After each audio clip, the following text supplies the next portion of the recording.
Asian here. So I just got out of the USA premiere of Demon Slayer Infinity Castle. And let me tell you guys, this movie was epic in every single way possible. My only small negative with the movie is that it felt a little bit long. But that's only because anime films are usually not longer than about an hour and a half. This one was like 2 hours and a half. So it definitely felt a little bit longer.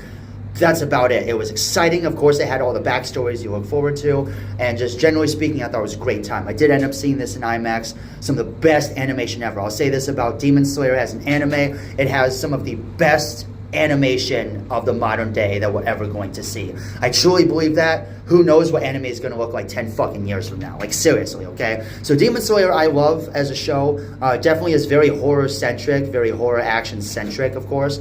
And the seasons just going through them is just, it's been a blast. I love all the characters in the show. The show is basically flawless in my opinion. I mean, Demon Slayer is one of the best pieces of anime I've ever seen, and I will be definitely paying attention to whatever Ufotable does at this point. I was able to watch their Heaven's Feel Part 3 in theaters, didn't watch the rest of them, but that one seriously impressed me, and that was like 7 years ago. And then, of course, I saw Mugen Train and this movie afterwards, and it's just, the animation is just so spectacular. It's like some of it is close to live action. I mean, it really is. Some of the destruction in this movie looks CGI, but like CGI to the point where it looks real. Like it looks like a real set piece in this animated world, you know, this Infinity Castle or whatnot. So all the characters are good. There's going to be no spoilers in this. If I do, I will warn you right before I say any of them. But we do have some characters who die and some who don't.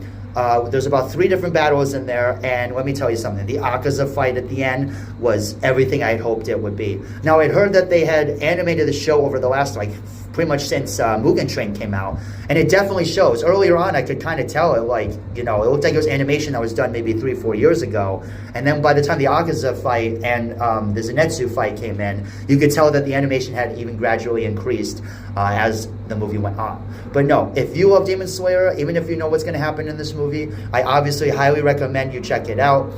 This is definitely one for the ages. I will be here for this entire trilogy, and so I couldn't have been happier with this movie, guys. Again, it just feels a little bit long, and that's only because anime films are not usually longer than an hour and a half.